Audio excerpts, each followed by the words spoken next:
আব্দুল্লাহ ইবনে উবাই নবীর এক সাহাবা ছিলেন, যাকে মুনাফিকের সর্দার বলা হয়।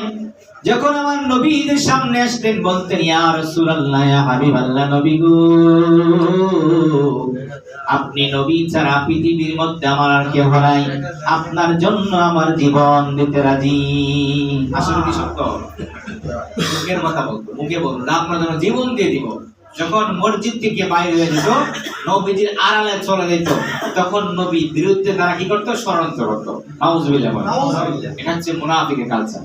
তার কালচার একবার সামনে আপনার জন্য জীবন দিতেছে, মাঠে নামেন, কোনো সমস্যা নাই, আমরা আছি, নাই না দেখেন কেউ নাই, আছে এরকম?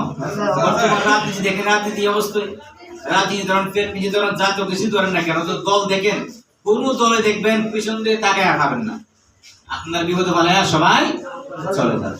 এই জন্য একটা দলই সঠিক দল, যেটা হচ্ছে ওলি আল্লাহর দল, যে দলটা হচ্ছে আমার নবী দল। সুবহানাল্লাহ বলেন। আমার রাসূল কাউকে পালায়া যাবেন না। কাল কিয়ামতের ময়দানে আদম নবী থেকে ঈসা নবী পর্যন্ত সমস্ত নবীরা বলবে, ইয়া নাফসি ইয়া নাফসি ইয়া নাফসি ইয়া নাফসি বলবে।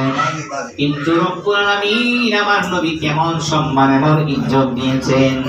বাবা আদম নবীর দরবারে আমরা সবাই যাব, শুধু আমি নয়, আপনি আমি সবাই যাব। কোটি কোটি উম্মত কি বলে, বাবা আদম, হে বাবা আদম, আপনি তো আমাদের আদি পিতা, আপনার কি আমাদের জন্য দয়া হয় না, আমাদের জন্য মায়া হয় নাই? আদম নবী বলবে, সন্তানেরা তোমরা কি জন্য আমার কাছে এসেছো?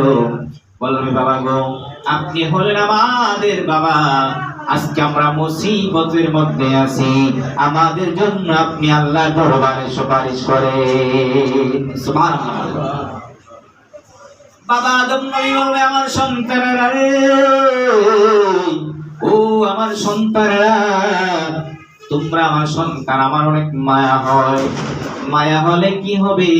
আজকে আমি আদমের তেমন কোনো সাহস নাই, আমি আদমের আজকে তেমন আল্লাহর দরবারে দাঁড়াইতে পারবো না, আমি লজ্জিত।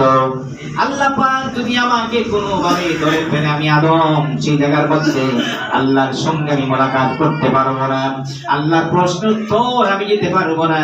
তোমরা একটা কাজ করো, আমি আদম নবী পারবো না, তোমরা আমার সন্তান শীষ নবী দরবারে চলে দাও। সুবহানাল্লাহ বলে।